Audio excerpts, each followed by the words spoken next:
Trustee Matz, how are you this evening? I am better than good, sir. Let me tell you, I have a gentleman that's running for trustee out here, and whenever his people are out here getting his signatures, the police roll up on him and tell him they need a solicited permit. Is that crazy? Well, but you know what? Unfortunately, he only can pull that. They only pull that stuff with newbies. Yes, because newbies are really, it's easy to pull the wool over their eyes. yes. Listen, I go all over the place when I'm collecting signatures for other candidates that I support, and I wish they would. Yeah, I know. I mean, it's like you're stifling democracy. So I told him, I said, let them give you, they said, don't give you a $250 ticket, let them write it. And then you go and you tell the board that you want to see the ordinance, that we cannot get petition signed to be a part of the process of called democracy. Right. $250 ticket, they're gonna give them. Right. And then they stopped. And then if they turned around and say, well, you're supposed to come to the police department and get a license or a permit, that's simply just not true. It's nothing on no one's books that says that you can't collect petitions. Now, even Walmart's, because I've gone to Walmart's and so on and so forth, and to collect signatures, they've tried to pull that crap. Stop it. You're collecting taxpayers' money. You get tip money. If you receive tip money from the taxpayers, you can't kick me out of this. Now, I'm not saying that you should be all in their door. You know what I mean? Like, you get some people who stand all, they're in the doorway. You know what I mean? You can't be like that. But if I'm out in the parking lot, I mean, they don't even chase panhandlers away, but then you will chase a guy away. Get out exactly. Of here. This is political gamesmanship. Just like with me, as I ride through Chicago Heights, I don't care. I know some people are going to hear this. I ride through Chicago Heights and I see signs. They're up for candidates that are running. I'm not going to mention the name of the candidates. And they should be able to put their signs up. But when I was putting my signs up in Chicago Heights, when I was running for Bloom Township Committeeman, as soon as I was putting them up, I even caught the police pulling them. And I'm like, dude, why are you getting involved in this? All you need to do, I mean, it's your job as a police officer. Why are you pulling up? Why is a police officer pulling up political signs? Keep his job. But that's not the role of, that's not his role. It's to protect and serve, not to pick up political signs from opposition. But they get away with this mess because the people are just so tired of politicians, and the ones that are in power are so desperate to retain it that they'll just do whatever it takes, even if it's bastardizing the process in any event. Yeah. But yeah, I mean, that person should let that roll off of them like a bead of rain. That's my thoughts, because I wish they would tell me. And I'm telling you, I've been in places. I went to Elgin. Right? Yeah, I went to Elgin, and I'm out in Elgin, and the police officer gonna tell me to go to the church. Can you hear me? Yeah, you were kind of breaking up, Okay. pixelated. Okay, well, yeah, that's that bad Wi-Fi. You gotta get off that $25 Wi-Fi. You You gotta get wish. to the $50 Wi-Fi. You If wish. you listen, it is 6:59. I'm gonna go ahead and introduce myself. Hey, welcome to Tea and Conversation. This is Trustee Adam Winston. We do talk of the towns every week, Tea and Conversation, where we talk about things that are important. Today, we are going to be talking about mental health. We have a special guest here, special guest who's going to be on Miss Pam Oliver. Did you spell her name right? Hello? Trustee Matz, are you there? So Yeah, anyway, Miss yeah, Pam Pam Oliver. Oliver. I'm butchered her name because it was spelled wrong, and I just copied and pasted. But Oliver, Pam Oliver from NBC Five 5. She is going to be on here, and she's going to be talking about mental health with us and and cancer. our audience. And you told me it was all the same, right? Mental health, cancer is all Yeah. in the same vein. So she's going to be on as soon as she gets from her other show. But in the meantime, I always like, and I love when the guests are a little bit late because it gives me an opportunity to talk about and just chat with the people that are on. If you have not subscribed to my YouTube channel, please do. I need this to grow. We need the channel to grow because this is how we get more support and get better and better guests. I know you just want to hear me, Cassandra. I know, who wouldn't just want to hear me? But at the same time, we also want people to come on the show. And the more subscriber we had, it's just the better. But in any event, so election time is going on throughout the Southland area. I know that we have an election in the state of Illinois, which at that time we'll be choosing a governor. We'll be choosing the secretary. Are we choosing the Secretary of State, Trustee Matt? Or has it been chosen for us? It has already been chosen for us. So that cake is already baked. Okay. You know what? It's so weird. And Jen, welcome to the show. You've been MIA for a long time, but welcome to the show. But that cake, it seems like some of these elections, when I see them, they've already been baked. It's like they've already been, we already know, it's like you get candidates that are running, but they just aren't, they've already chosen. They've already picked who they want for these seats. And it's like anybody can get in the race, but who cares, right? Secretary of State, what's the point? Who's running for Secretary of State besides Alexis Giannoulias at this point? He has a Republican candidate that's running against him, but I don't know exactly who that is. So therefore, he's in. I didn't even know it was a Republican. Let me just tell you guys, Alexis has won ran statewide before and has lost to an unknown Republican like that before. So do not count the Republican Party out, especially right now when there's a whole bunch of secret people that are really pissed. Lord, Donald Trump. And you know what? So let me just say that out loud, because when we say that, you know what I mean? And then we looking at also, we only had less than 20% voter turnout last time. So if the Republicans show up and Democrats stay at home, you are looking at a bunch of Republicans taking over Illinois, which is more than highly likely to happen because we won't turn out the vote properly. And so that's where I've been at, Adam. I've been working on turning out the vote, not only here, but in Georgia, in Texas, in North Carolina, in Indiana. Illinois is supposed to be quote unquote safe. So they don't have people like me in Illinois. But that's where I've been at. And let me just tell y'all something. It's not safe anywhere right now because these Republicans are charged up and they're gearing their people up and they're going to turn out in big numbers. Well, it's the issue that many Democrats are Democrats sick of Democrats. It's not only that, but it's the fact that we have a president right now that no one is really excited about, right? And so because we have him, and let me just say this, when Joe Biden is being Joe Biden's phenomenal, right? It's the other times when he's being not Joe Biden that you have a problem. And so we're looking at low turnout because people are just not excited about this candidate. He was just somebody that they had to put in to get Donald Trump out. And so with that being said is now everybody's looking past the 2022 elections, again, especially on the Democratic level, because rumor is, in the circles is that Biden is not running in 2024. And so now Democrats are so busy worried about that, and then also you even have candidates out in Indiana that's announcing for the Senate for 2024. People are looking past this primary election and focusing on They're focusing on 2024. And so with that being said is you have the Koch brothers spending a large amount of money per usual to try to turn out that Republican base in the areas, and Democrats are being like lackadaisical about it. And so here we are right now, hoping and praying, you know. So do you think, okay, and again, I appreciate that, because I'm wondering too. I've noticed that there have been a lot of Republicans that have entered the race at the last minute. And I'm looking at all of these Republicans that have entered the race in various races, you know, even candidates. I think Anthony DeLuca, he doesn't generally get a challenge.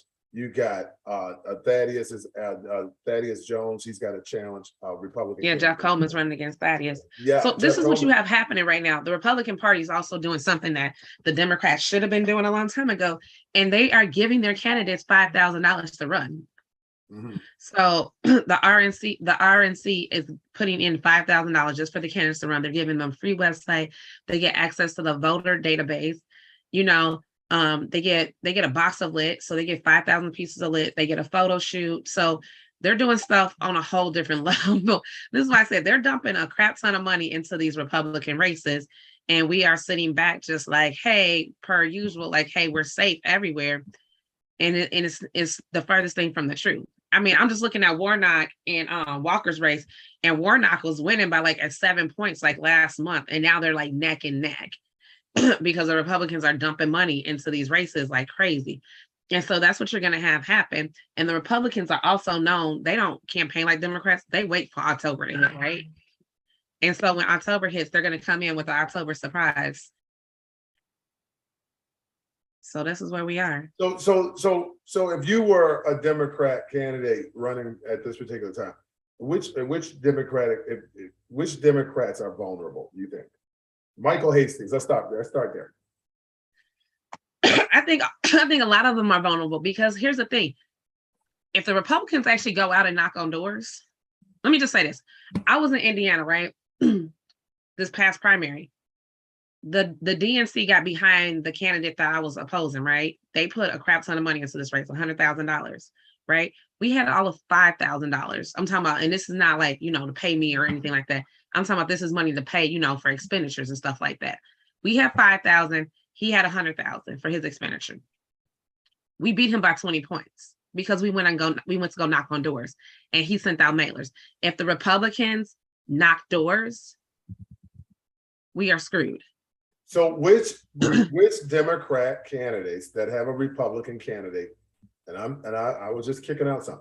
I'm looking at Thaddeus is running against one, Michael Hastings, Anthony DeLuca. If you were a Democrat in one of those areas, should you be concerned? I would be. I mean, like I said, if these people go knock on doors and they come with a good message, especially in places like Dalton and stuff like that, where 11 shootings this weekend that happened in Dalton? You know, Calumet City's also having shootings. Y'all be nervous. I mean, Chicago Heights is having problems. It was just a shooting in Homewood. So yeah, I would be nervous, because if people are actually knocking on doors and they actually come with a good message, you talking about these are not the Indiana Republicans too in Illinois. That's another issue, right? You're talking about progressive Republicans that are running in Illinois. So they're not going to come to you and start talking about Donald Trump stuff. Some of these Republicans, I already know some of these people, they believe Black Lives Matter. Right? But their problem is Black Lives Matter to who? Right? Does it matter to Black folks? And how do we get Black people re-engaged? Also, they're going to be talking about building up Black businesses. Don't forget, Bruce Rauner brought more Black businesses and Black money to the table than any Democrat prior to him, right? So you're looking at that opportunity too. I mean, I got my cousins and them talking about bring back Donald Trump because the money was good. It was flowing good when Trump was in office. So it's a different kind of population going on too, and a different kind of message. Also, Black men are tending to vote more Republican now than ever before. And that's the issue too, right? Because Adam, to your point, what have you been saying for years? Black men have been counted out. They haven't been heard well, and nobody talking to them. So that's the issue. So it's a lot of stuff that's at play. And I would be nervous if I was in any one of those seats, especially if I wasn't canvassing in phone banking right now. But okay, so but as an African American man, I thank you for that. But as an African American man, and I'm a Democrat, I am I still believe that government is about people, right? So when I look at the number of candidates that are running as Republicans, I'm wondering, are we just gravitating over there because we're just fed up? Why are so many Black men and so many people now actually considering, even in spite of Donald Trump's antics and all of the craziness? Like, I don't even know how you could actually instinctively want to be a part of that. But what else is driving this migration? I mean, that's what I would often wonder. We've been talking about this for a while. And the main thing that's been driving it is the music, right? Yeah. And they're talking about it in the music, right? Yeah. They're So you think talking it's about the the music, the culture? Listen, misogynism and misogynism meets together, right? The Republican Party are the kings of misogynism. Hip hop is all about misogyny. So now you merge the two together, and what do you have? It's a perfect storm. Perfect storm. If you're just joining, welcome to TN Conversation. I think we have our special guest that's on. Miss Oliver, are you on? I am. Hello, everyone. Hi, Miss Oliver. Hi. I'm your host, Adam Winston. Give me 1 second. I'm gonna introduce you and then I'm gonna let you take over. We were just catching up. If you're just joining, welcome to TN Conversation. This is our weekly conversation about things that impact our communities on a day-to-day basis. We are streaming live on YouTube and on Facebook. Of course, on Zoom, if you want to join the conversation, please follow the link. And if you haven't liked my page, if you haven't subscribed on YouTube or Facebook, please do so, so that we can get more people to follow us. But in any event, today, our special guest is Pam Oliver from NBC News, right, Ms. Oliver? I want to welcome you. Yes, NBC Chicago. NBC Chicago. NBC Chicago. Fantastic. So everyone's favorite station. Everybody's favorite station. So I want to thank you for joining us for TN Conversation. Go ahead, Ms. Oliver. I'm gonna throw my 3 cents in at some point, but for now, go ahead and introduce yourself. Let the people know who you are and why you're here. Absolutely. Hello, everyone. My name is Pam Oliver. I am the editor/Planet News editor at NBC Chicago. Somebody's helping me out here with a charge, which I'm hoping. Thank you. My phone charge is kind of low here, but no worries. I'm see if we can make this work. So I don't want to run out of battery juice while we are talking to you. A little. Bear with me Oliver, here. you also are breaking up a little bit. I don't know if it's we're getting a little interference from your Wi-Fi. So okay, how is this? I'm going to move. This is fine. Whatever you're doing right here, the lighting is not too bad. The lighting could be a little bit better, but it's not too bad. Okay, great. We're going to try to make this work. I know I'm always directing folks and see how I can get the best lighting. Actually, I'm at the Olympia Fields Park District right now. I've been at NBC for a number of years. Science schools with science crews come up with story ideas, and what I'm really passionate about for several reasons. Today, I'm talking to you about the night for mental wellness. I'm not sure. I know you know what's happening. You know that we have a problem. We have a serious issue with mental illness in our communities around the country. It's been brought to light because of the pandemic. We had an increase in depression, anxiety, adults, seniors, children. It's no secret. It's getting worse. The numbers are up for young African-American males. Suicide numbers are increasing. And we're talking about young people 18 and under. And even suicides with kids 10 to 12. And it's been a stigma in our community, mental illness. It's been a stigma, I'm sure everybody who's watching knows. And it's a reality in our communities. And what I am trying to do, what I'm efforting with the support of NBC Chicago, the Olympia Fields Park District, Rich Township, Calvin Jordan, a team volunteers, and NAMI Chicago, which is the National Association Against Mental Illness. We are coming together to provide resources in the community and the American Foundation for Suicide Prevention. We are bringing together resources on October 8th, this Saturday from 5 to 8 p.m. We'll have Grand Prairie Services, Sertoma Center, the American Foundation for Suicide Prevention, and we are going to be holding some suicide prevention workshops. What does that mean? It means if you are a parent, if you are a sister, a brother, an aunt, or an uncle, you may not recognize the signs. And so the idea is for us to get the information to you, what to look for in the signs. It's going to be right here in Olympia Fields in the Park District, 207th and Western. We will also have testimonies from real individuals who experienced it. I have a detective who's coming in who was in his car with his revolver in hand, ready to pull the trigger. We have a young woman who lost her son to a murder-suicide. We have another individual who suffers from pain. He's not suffering. I made the mistake when we were talking about his suffering. He's not suffering now. You know why? Because he's getting help. He's what's called a peer counselor. So we're bringing real people together to have conversations. It's a relaxed environment. And you probably say, how do you, in a relaxed environment, how do you talk about something so serious? You do it because the conversation needs to start somewhere. And what I am doing is hopefully getting that conversation started, take the stigma off of mental illness, go towards mental wellness. We have a woman who, another very important member of our community, Downs Fitness, Lindsay Downs, who was a victim of domestic violence and found that fitness helped her with her depression and anxiety.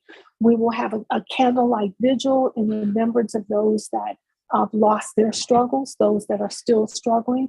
So we just want people to come out in a relaxed environment in the park, in this beautiful park, see some of the things like the canines, meet the canine team for vets. And this is a program. Any veterans out there served our country? Mm-hmm. We know the suicide numbers are up in the veteran population. So we've got Michael Tallerino from K9 for Vets, who will come out and talk about how if you know someone, a veteran that is having some challenges, how they can help get him a service dog. So I'm really excited about that. We also have the Cancer Support Center. I was diagnosed with cancer last year. Okay. Came out of nowhere, had no idea. And it was found through a heart scan. Nothing was wrong with my heart, but it was something, this lung cancer was found. Did you know that lung cancer is the number one killer of men and women in the Black community? No, I didn't know that. And any time you have any kind of disease, illness, accident, it's gonna have an effect on you mentally. It had one on me. I just lost my daughter to a rare cancer 2 years ago, and then a year later, I was diagnosed. So I watched her get the help she needed, and I said, you know what, this is affecting me, and I need help. So we have the Cancer Support Center coming because, like I said, if there's any kind of diagnosis that can affect you mentally, psychologically, so they will be there to show what kind of support is available through the Cancer Support Center. So I'm just really excited that my company, NBC Chicago, knows that this is an issue in our communities and is partnering to bring to light what those issues are. You're going to get a chance to meet. I don't know if everybody knows Leanne Potter. Leanne is going to be joining us, and some of my other colleagues from NBC Chicago. So my hope is that that you folks will come out and take some time, listen to a couple of the presentations. Don't worry about bringing a candle. I got that for you too. Got a candle for you. Some of the check out some of the workshops. Now I'm kind of excited to tell you this. You might probably wonder what I was doing. I have a Tai Chi class, and that's what I just got out of my Tai Chi. Okay.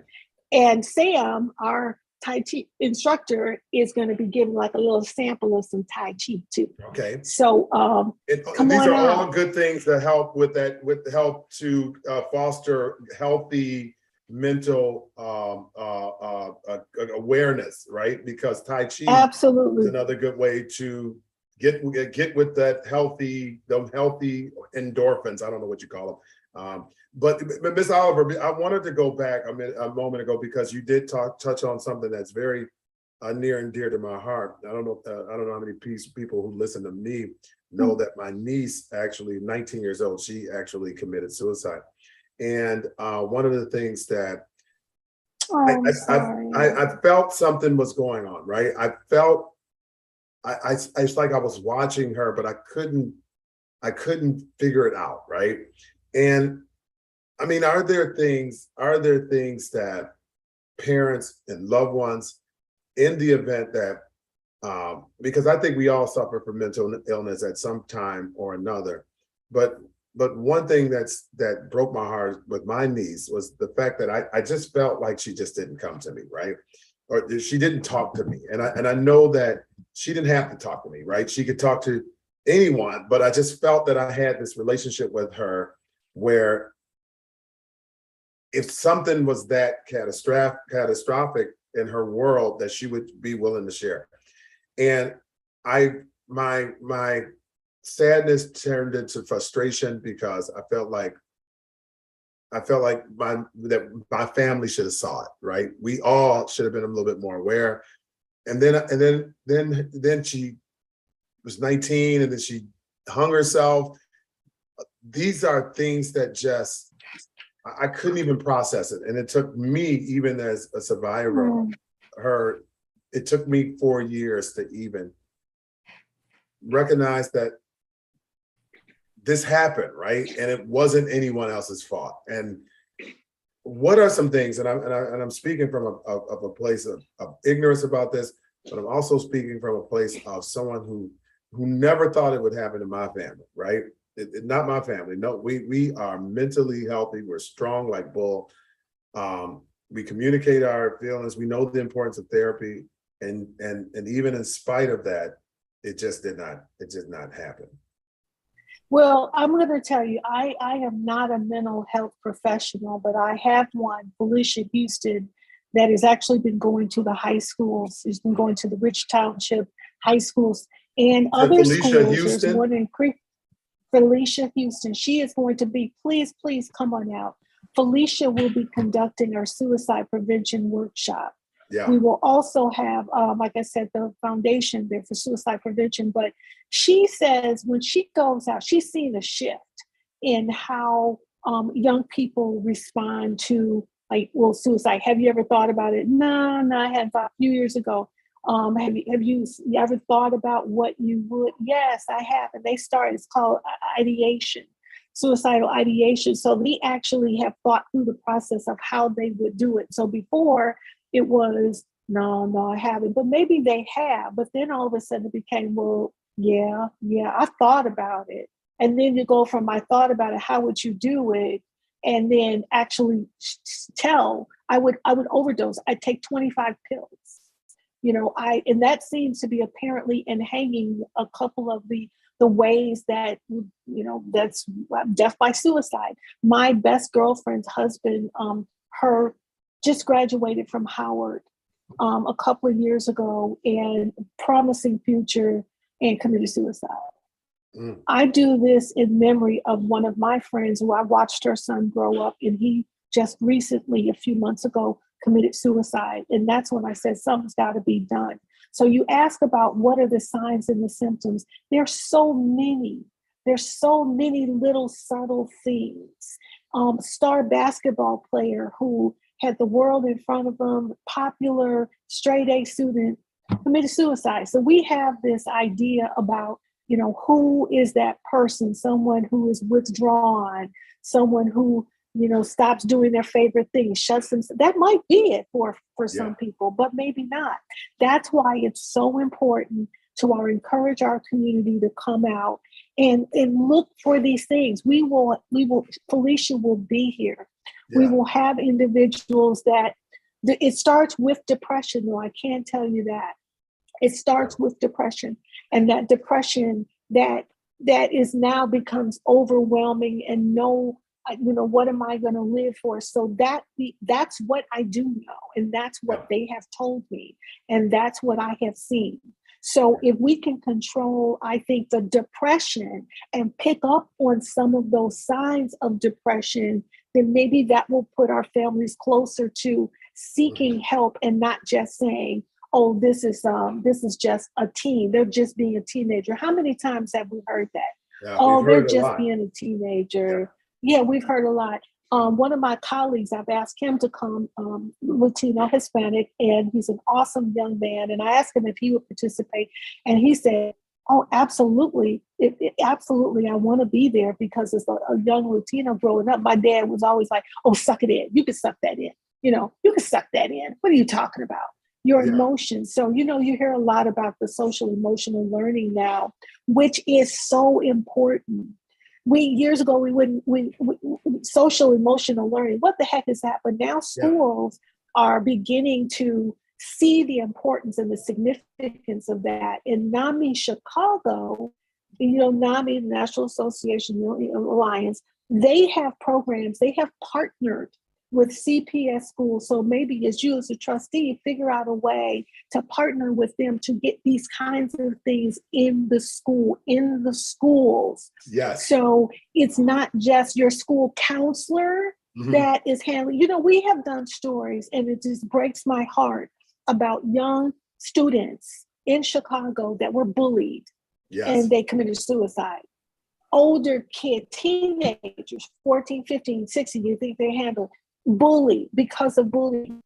So let's look at social emotional learning in our school. Let's look at what laws are in place. Let's look at, how it's handled by law enforcement when there's a call. How many incidents do you know of? And I know because we cover the stories where a call that started out as someone who is just kind of, not themselves, and all of a sudden they pull out a knife. It just happened in one of our southern suburbs. And the individual, a 64-year-old woman, died. Yeah, so you're talking over Flossmoor. Yes, if you look at all of the instances within our last few years, there was one in Chicago. A woman calls the police because their son was having an issue, and the cops come, and the person who called ends up getting shot, and the individual ends up getting shot. So, I mean, it's not just a cut and dry issue. Number one, you asked though about the signs and the symptoms and what can be done. That's what we want to find out. And we want to start the conversation so that these answers to questions like yours will be answered. One thing Felicia told me, she said in some of her workshops, she asked the students like that were showing that had problems and they admitted. And she said, well, are you in a session? Are you in therapy? And talking to some? No, I didn't like them. I didn't like who I was working with. She said, well, tell me this. Do you ever go to a barber or a hairstylist and you don't like the way they did your hair? Yeah. What did you do? Found somebody else. So guess what? If you're going to a therapist and you don't like the conversation or where it's going or how it's going, and you feel like you need somebody else, what are you going to do? Is not your mental health more important than your barber and your hairstylist? Yeah. Ms. Oliver, again, thank you. If you're just joining, you are live with Tea and Conversation with Adam Winston here, and we have our special guest, Ms. Pam Oliver from NBC5. She's on here. She's talking about mental health and programs that are going to be happening. What is that date again for this particular program? Give us That's October 8th. That is October 8th. October 8th. Yeah, and I'm going to make sure you have this flyer so that you can get it out to your community. Please. October 8th, Saturday, 5 to 8 p.m. 5 to 8 p.m. Sergeant Means Park. It's Sergeant Means Park. And that's Park, in Olympia Fields? It is Olympia Fields, 207th and Western. It's a beautiful park. And guess what? I like walking in the park, and I have an experience because we're right by the river. We're right off the Chicago River. I call it down by the river moments. When I'm stressing, what do? I used to tell my interns, I'm going to go by the river. They knew immediately what I was doing. I need to go and walk. I need to walk away from my situation and go by the river.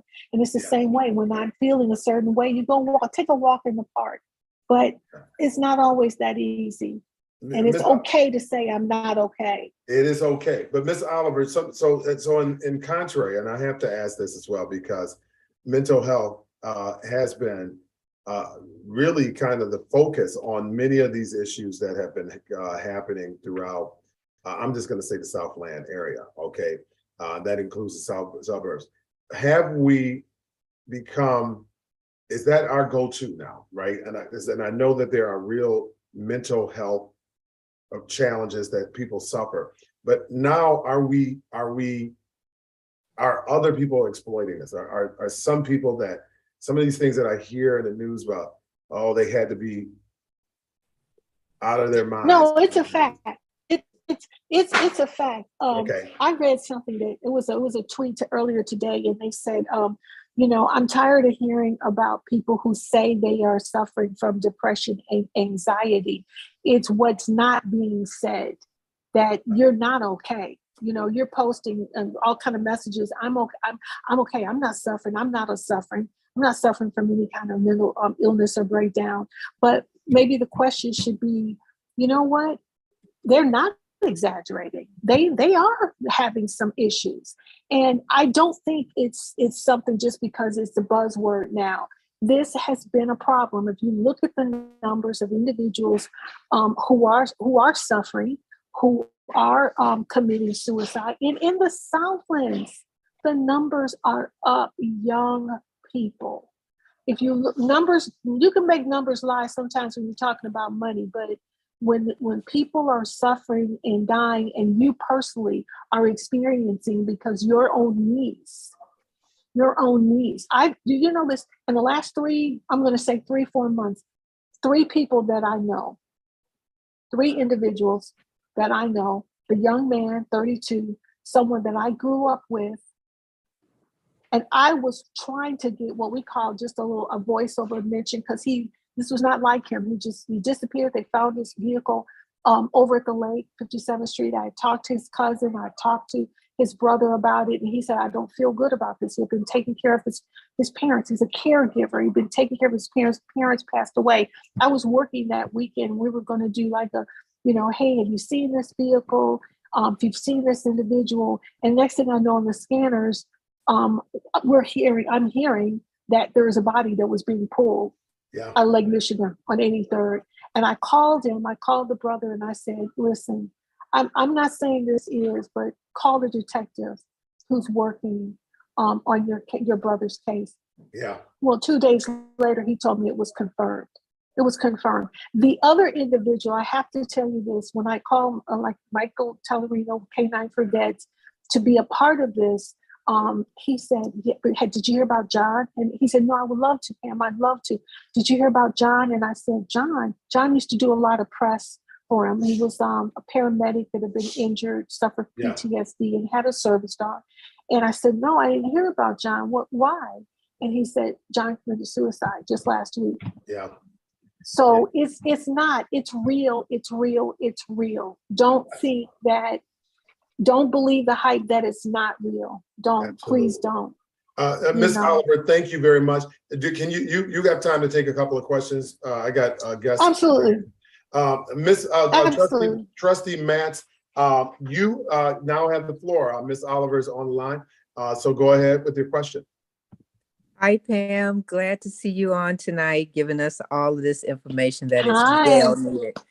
So you said a couple of things that I wanted to touch on because, from personal experience, one, in the Black community, that's a stigma for us. We don't get mental help. As a matter of fact, we're in denial that we even have it. And just like Adam said, they tell you to suck it up. You said they tell you just suck it up. And we didn't have the money that's a luxury to go and get a psychiatrist or psychologist to sit down with us when we didn't even have insurance for just regular wellness care, right?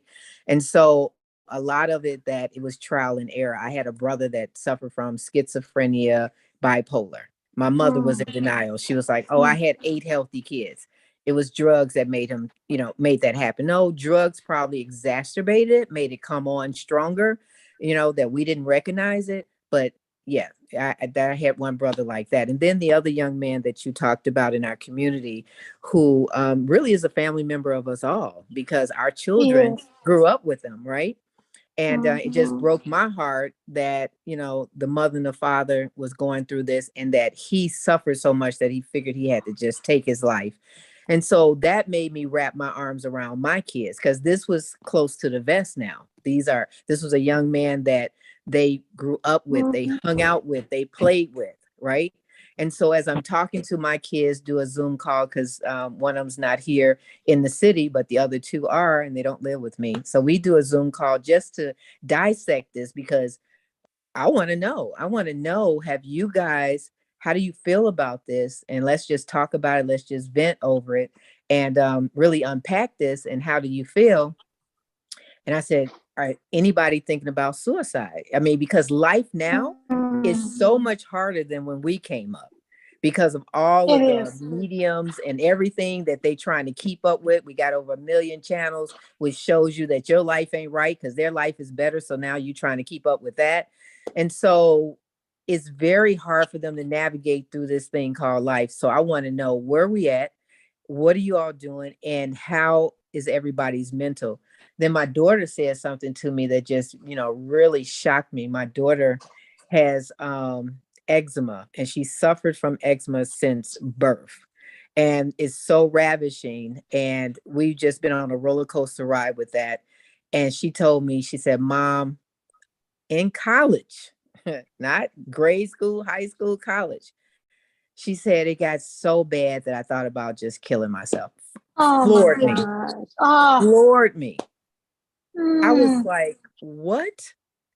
As much as we've been through, I mean, and that eczema just ravished her body, you know. Mm.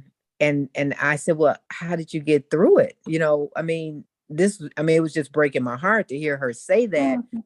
And whenever I talked to her, she was just, always, bubbly, no problem, nothing's a problem. And you away at school suffering, but she's always been here when she's had major flare-ups. So I kind of helped her through it. And so Mm. she was like, she didn't want to see me sad. That's why she didn't Oh my. act on it. And and And trust me, Max, thanks people for don't sharing know. that. Because really, I think that it does happen more, and those conversations are people, they keep them within, right? They don't want to tell their loved ones because they don't want your opinion of them. And I think that nowadays people are dealing with something, so you hope that you have that free flow of communication and a good enough relationship where they can feel comfortable enough about sharing. But Adam, because Trustee Max mentioned something that was really important, and I don't think a lot of people heard what she said though. In the Black community, we can barely afford just to go to a normal doctor if something's really wrong, right? And now you're talking about expending money out to, to something that most Black people don't even think is an issue anyway. And so that right there should be the conversation that we should be having right now, right? Is that, like, how do we let people know that, like, hey, it's okay to go to, yeah, because that's the problem right there. Like, and I keep talking about systematic oppression and colonialism and imperialism. This is what that did to the Black community. It took us out of this matriarchal society that taught it was okay to talk about your feelings. It's okay to share these things. And it put us in this way that we don't feel like it's okay, because we're trying to protect just survival mode, I should say. We go into survival mode. And that's the thing. Like, a lot of these brothers and sisters out here, I can tell you right now, they don't think that, it's nothing wrong with me. It's fine. It's cool. I'll get through it. But it hurts. And I say it all the time. You are absolutely right. What is your name? My name is Jenny. Hi, Jenny. I'm so glad you brought that up. You know why? These agencies, most of the ones that are coming, they are services that are provided by the state. So Grand Prairie Services gets contracts, so Toma gets contract. There are so many of them. I invited these two because they're some of the largest, the ones that are the organizations. So Ms. Pam, are they free? So there's, yes, and that's what we want to know. Thing. That's what we want people to know, that you can, if you have, let's say you have,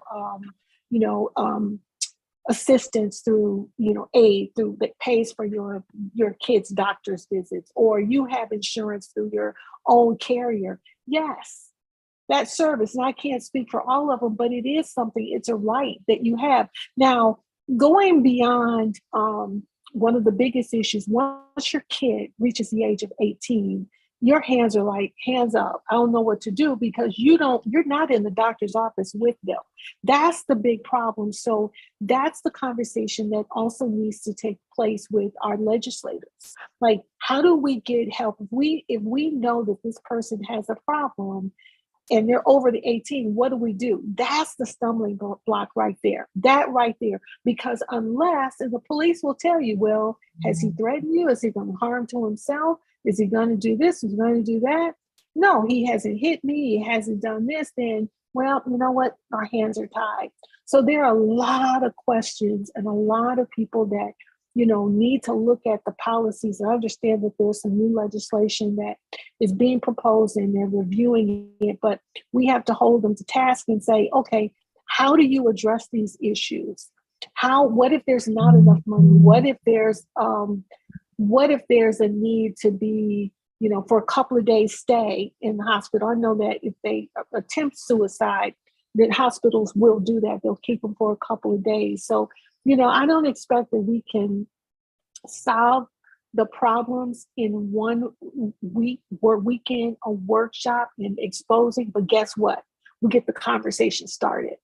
We get it started, and now we start thinking, not just having it in this community. My hope and goal is that we can help light the night in 2022, 23, 24, until people take notice and say, too many of our babies are dying.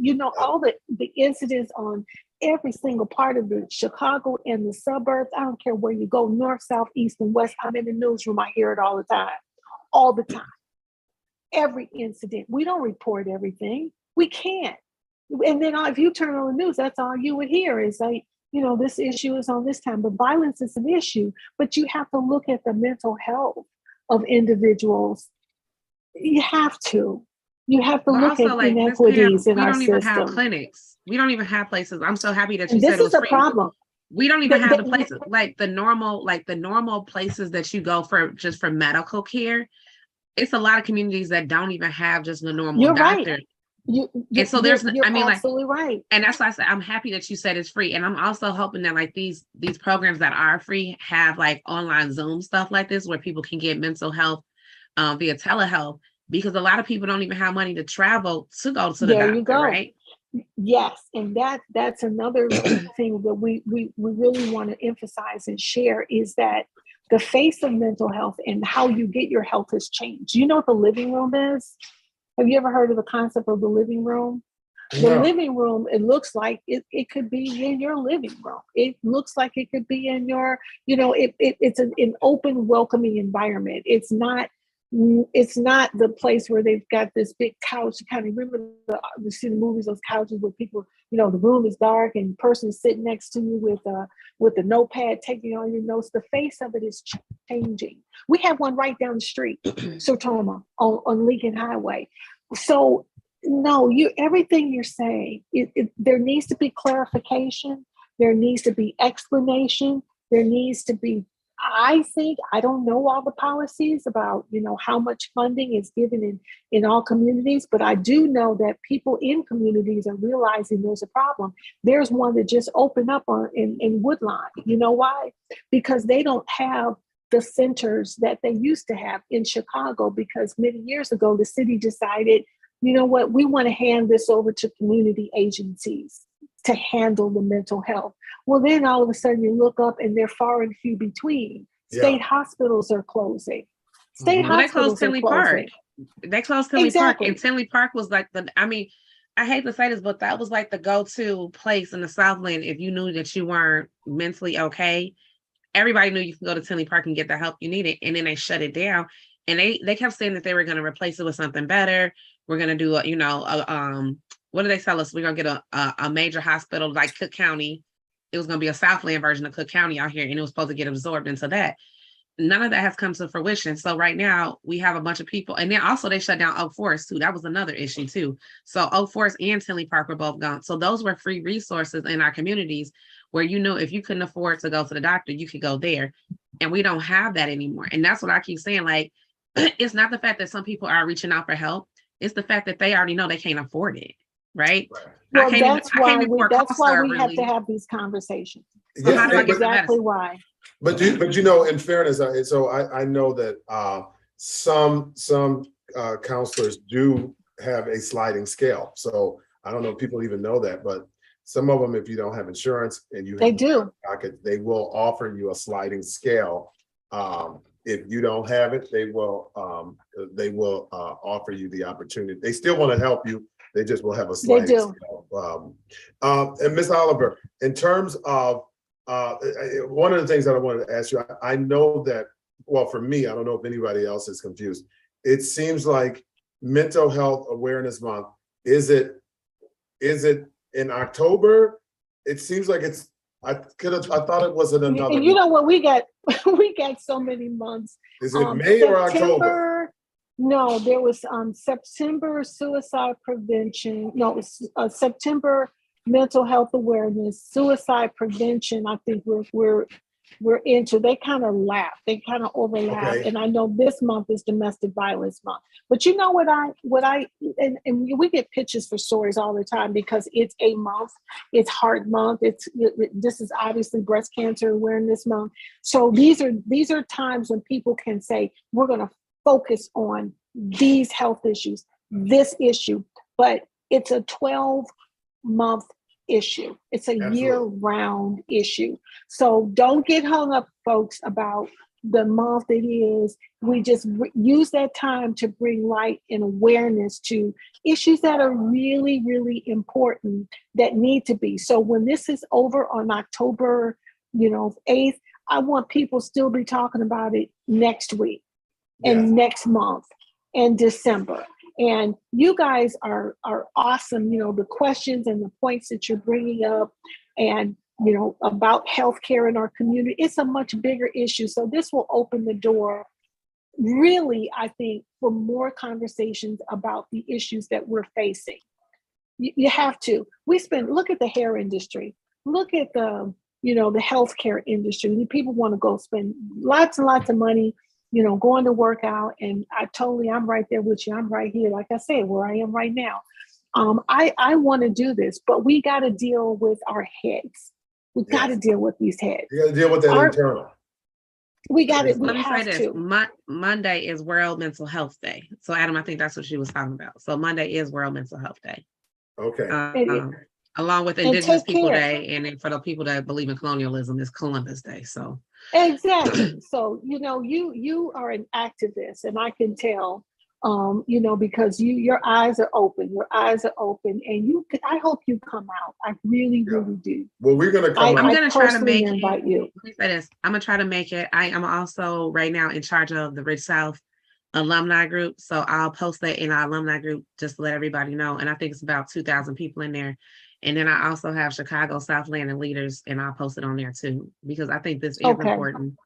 And like you said, it's free, so people don't have no excuses. I can't afford it, Jen. This is free. As Cassandra says, $3.99. Just if you just come in and pick up information and sit in on that workshop, take that and you share it with your friends. So if you say, and the one thing I know, Felicia, we did an interview with her that aired over the weekend, was, how do you know? And she says, okay, so your friend is just acting a little different, and you notice that she's acting a little different. What do you do? What do you do? Do you know what to do? Because she's acting, this is your best girl. She acted a little different. My daughter, and I hold this in memory of her, the one I told you, Kristen, she was always concerned about her friend's headspace. Yeah. Their mental thing. Always. My house was like the runaway house. One of her girlfriends having some kind of issue with the parent. Mom, is it okay? Because she knows she just kind of needs to step away. I'm like, absolutely. She can come spend the night. So if you have a girlfriend or a young woman that you mentor and she needs a little space, hey, why don't you come and stay with me for a couple of days and let's talk about it? So she knows that she has someplace to go and someone to listen. I need you to be the light. I need you to be the light in somebody's life. I need you to share with them, hey, there's help. What you feeling right now? How can I help you? I may not have the money, but I can help you in other ways. You want to come and let's go walk. Let's go by, let's do something. And they know you care. So you be the light. If someone is out there, some of our listeners are actually struggling with any concerns right now, is there a number that they should call? I would say, and I can provide this for you tomorrow. Okay. Or if you can, I'm going to give you some information. It's Help Light the Night 2022 at gmail.com. Okay. Help Light the 2022 at gmail.com. And what I can provide is some information for NAMI Chicago. NAMI, it doesn't matter if you live in the Southlands, we will have representation from the Southlands, NAMI Chicago, but they have resources and they can help. They can help put you in contact with one of these agencies.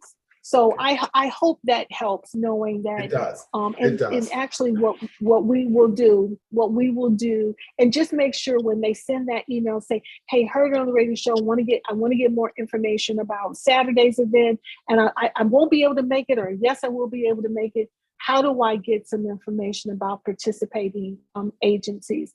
And then what I will do, we will have a list of websites so that hopefully they send the email there and we can get them the help that they need, no matter where you live. And then, Adam, it's a national number that you can dial too. It's 988, and Congress just passed that, I believe, in 2020 or 2021. So it's like 911. So This it's just year, 988. Yes. Yeah. And that's for suicide prevention. So absolutely, that's always, they'll tell you what to do. But let's just say you feel in a certain way and you don't know where to go, but you know you need some help. You can call that 980 or NAMI Chicago, and they have agencies. They're also, you funded can by text the them state. too. That you can also text. They do text. Yeah. So if you want to send them a text, and let's say you don't want to talk to nobody. Let's say you don't want nobody to know issue. Hit a Google Voice number up, and you could just text them from your Google Voice number, and nobody will ever know it's you because those numbers are anonymous anyway. Yep. And you can have that conversation. Ms. Oliver, one more time for our audience. What's that email address? It's Help Light the Night. So light, L-I-T-E or? No, L-I-G-H-T. So Help Light. Yep. Help, H-E-L-P, Light, L-I-G-H-T, the, T-H-E, Night, N-I-G-H-T, 2022 at gmail.com. Okay. So that's Help Like the Night 2022. Light. Yep, light as in light the skies. Yeah, light. Help Light, L-I-G-H-T, the night, N-I-G-H-T, 2022 at gmail.com. That is correct. I'd like to thank our special guest, Ms. Pam Oliver, for coming on, sharing her testimony, and letting us know about this program. What do I need to do to make sure I have this information so that I can send it? Should I send you an email as well, or are we going to coordinate this? Send me an email. Offline? Yes. Fantastic. Yeah. Let's coordinate it offline, and we'll get it to you, and hope to see everyone there. And once again, even if you know somebody that lives downstate or way north and they need some assistance, we can get them in contact with NAMI Chicago. That's the whole idea, to get the help they need. So the program is this weekend. It is October 8th. It will be at from 5 to 8 over at, what's the name of the center again? Sargent Means Park. Sargent Means Park in Olympia Field. Yep. Correct. Okay. And it's from 5 to 8 on October 8th. So if you are in the area, or you need or looking for resources, this would be a great place for you to stop. It would be a great place. And if you don't get all the information, because I bumbled and jumbled it up because I'm a horrible host today, No, you're great. You're great. Thank can you. always get back in touch with me, and I'll make certain that you have it. I'm certain that we will post it. Miss Oliver, thank you very, very much for being my guest this evening. Anybody else have any questions? I always open it up again, Miss Oliver. I have three. I'm juggling. I got a question for her. Please. Like she says in the park. So Miss Oliver, how is this going to be set up in the park? Are you just going to be able to walk up to it? How? Well, I'm gonna. You know what? I'm gonna give you a little tour right now. If Okay, I think cool. it'll work. I love know. I don't know if there's a. Let's see. I don't know if I can. Can I turn the camera around here? Well, you flip it around. It should be a button where you can do a flip around. Yeah. Oh, yeah. Here we go. I do this all the time. Okay, so this is great. So when you walk in, that's the barn. We call this the Bradford Barn. And there's actually a judo class that's going. Is it okay if I show them what's going on with the judo? Jiu-jitsu. Yes, this is a jiu-jitsu class that's currently going on. Hi. How are you? So this is jiu-jitsu. We got young people. We've got people maybe not like. Oh, you're still young, Miss Oliver. I'm you're not. Still You're not. Young. You know, did you hear what she just? You're live. I hope you know that you're live.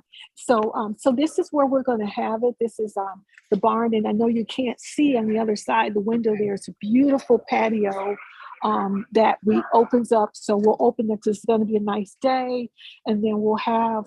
I'll show you this. We're going to have our suicide prevention workshops, very intimate setting here. I'm not going to turn the lights on, but we'll have that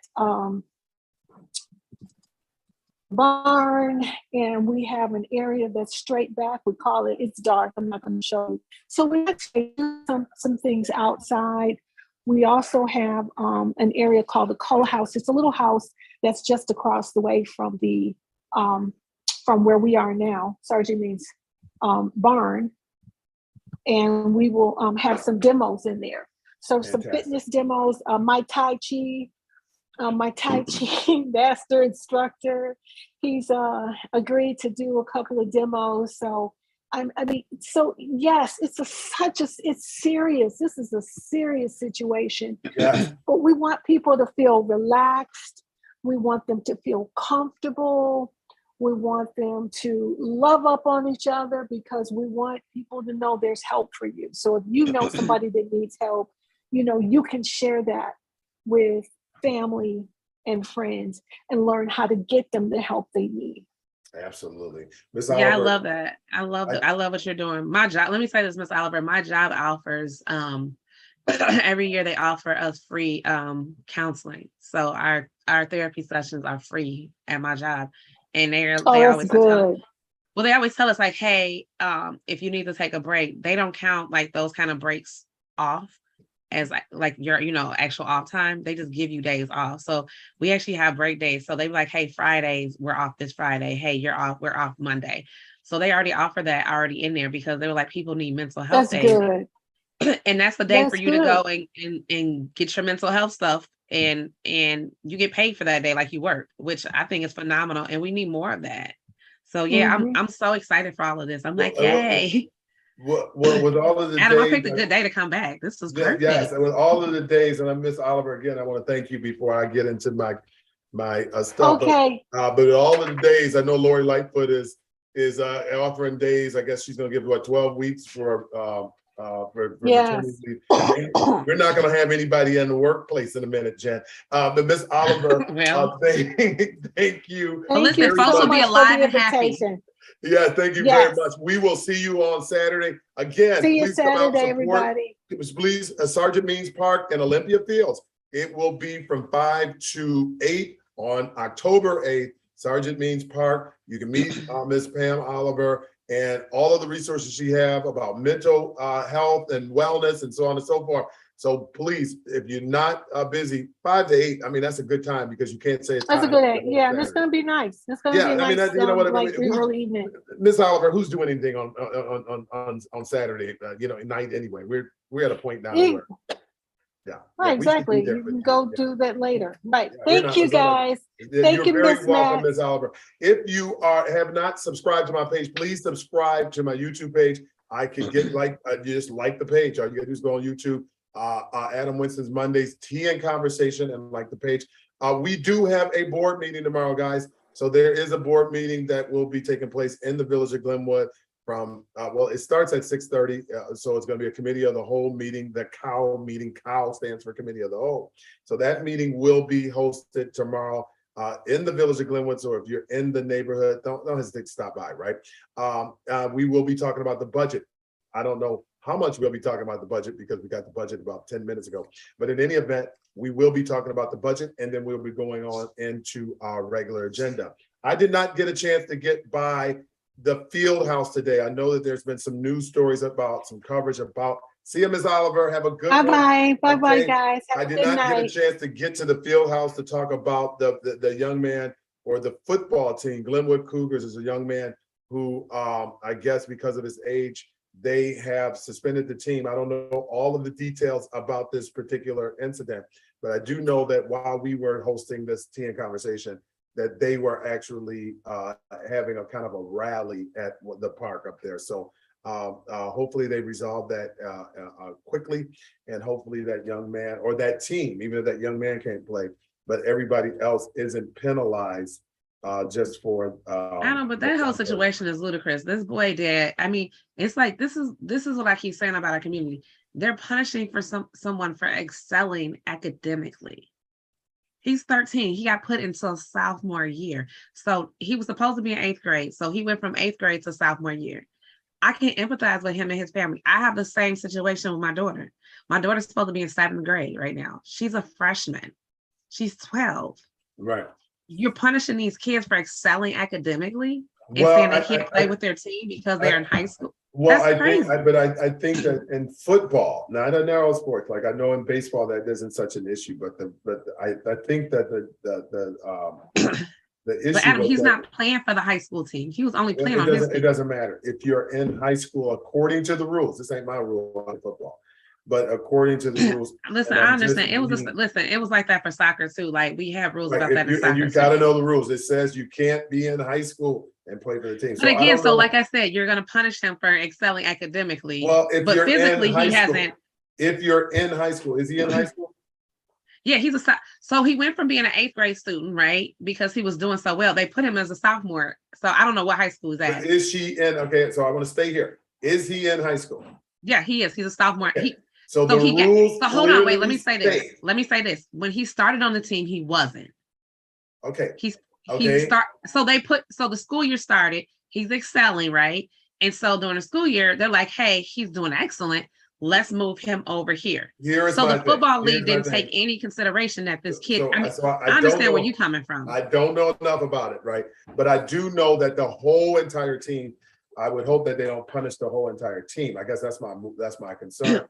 And I think this is going to be looking like a lawsuit waiting to happen. Well, this is what it's looking like. I don't know, but I would hope that you don't punish the cheerleaders and all of the other things that are part of that program, because even if he was of age, I think that there's a way to resolve what about the other teams that had nothing to do with this? So are you saying that but you know what, somebody else brought up a good question. They was like, so if some kid is like 16 years old and he in 8th grade, he can play on that team. And that's what I'm thinking too. No, if he's in high school, he can't play. If he's 16 and in the 8th grade, yes. That's crazy. You see, that's just it's not crazy. They would have this. Like I said, my original statement. Okay. My original statement on this whole situation: the lack of common sense in America is horrible. Like this is like a no common sense thing. He's 13. He plays with his age group. The 16-year-old, guess what he has to play to with his age group? Enough of this. Oh, you're in this grade.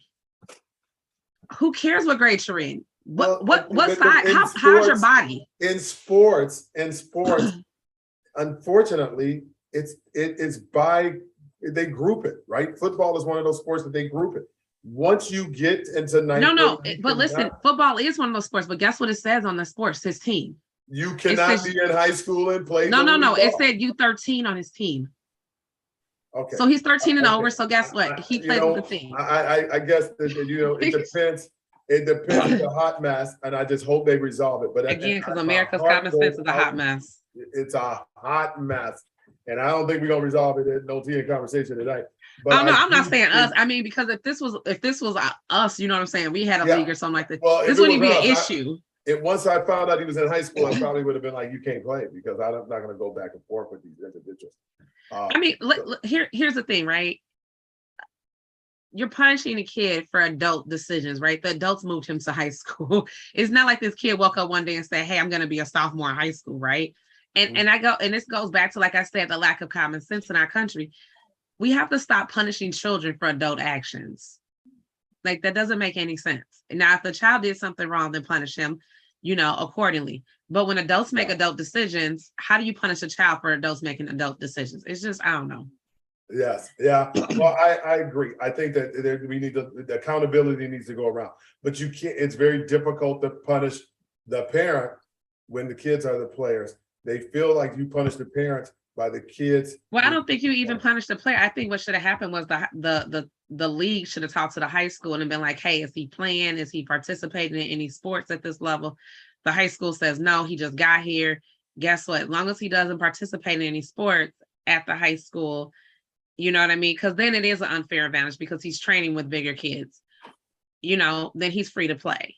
And then next year, guess what? It wouldn't matter anyway because his class would have been there anyway. So now he's Yes. Well, but like I said, I just empathize with the kid because I'm in the same situation with my daughter. She's 12 and she's a freshman. What am I supposed to do with that? right. Well, I don't know.